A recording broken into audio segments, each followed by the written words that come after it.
বৃক্ষরোপণকে উৎসাহিত করতে চলছে বৃক্ষ মেলা।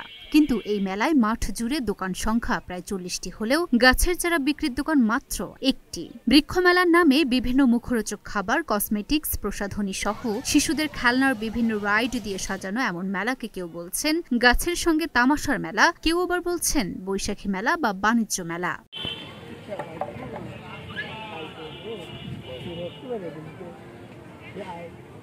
অন্যদিকে বৃক্ষ মেলার মূল ফটকে মেলার আয়োজক বন বিভাগ লেখা থাকলেও বন বিভাগ জানিয়েছে তারা কোনো মেলার আয়োজনই করেনি। এমন বৃক্ষ মেলার সার্বিক সহযোগিতা উপজেলা প্রশাসন করলেও স্থানীয় জনপ্রতিনিধি ও সচেতন মহল এই মেলাকে বৃক্ষ মেলা হিসেবে মানতে নারাজ। শুক্রবার এমন একটি বৃক্ষ মেলা দেখা গেছে শরীয়তপুরের গোসাইরহাট উপজেলা পরিষদের কেন্দ্রীয় শহীদ মিনার মাঠ প্রাঙ্গণে।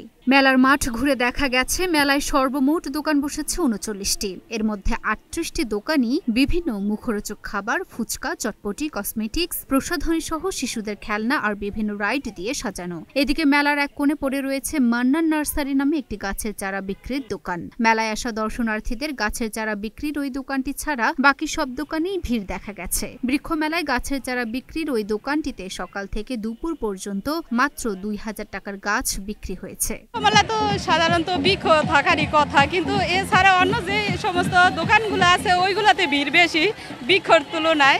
আমার কাছে দেখতে একটু অড লুকিং মনে হচ্ছে। আমি কালকে বিকেলেও আসছিলাম গাছ কেনার জন্য, মনে করছি অনেক ধরনের গাছ আসবে বিভিন্ন প্রজাতির, কিন্তু আইসা দেখলাম গাছ নাই। আসলে ওইরকম কেনার মতো তেমন ভালো কোনো গাছ পাইলাম না।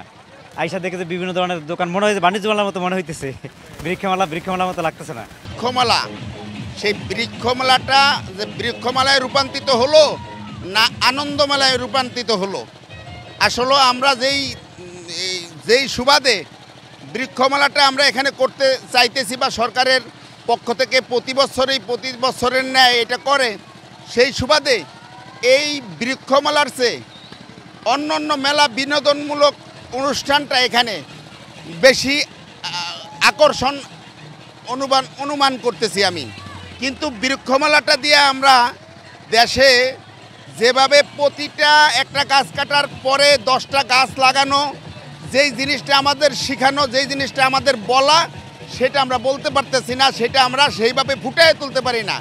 জানা যায়, অতিরিক্ত মাত্রায় তাপপ্রবাহের কারণে চলতি বছর দেশে জারি করা হয়েছিল হিট অ্যালার্ট। গরম থেকে দেশবাসীকে রক্ষায় দেশের তাপমাত্রা নিয়ন্ত্রণে আনতে সরকার বিশিষ্টজনেরা বৃক্ষরোপণ ও বৃক্ষ মেলাকে গুরুত্ব সহকারে দেখছেন। ইতিমধ্যে দেশ জুড়ে বিভিন্ন সামাজিক রাজনৈতিক সংগঠন সহ সাধারণ মানুষও চলতি বর্ষা মৌসুমে গাছের চারা রোপণের চেষ্টা করছেন। তাই গোসাইরহাটে বৃক্ষরোপণকে উৎসাহিত করতে আজকের গাছ আগামী দিনের ভবিষ্যৎ স্লোগানকে সামনে রেখে বৃক্ষ মেলার আয়োজনে আগ্রহ প্রকাশ করে উপজেলাবাসী। কিন্তু 1 জুলাই থেকে শুরু হওয়া 15 দিন ব্যাপী বৃক্ষ মেলার বাস্তব চিত্র দেখে গাছের চারা রোপণে আশাহত হয়েছেন সবাই।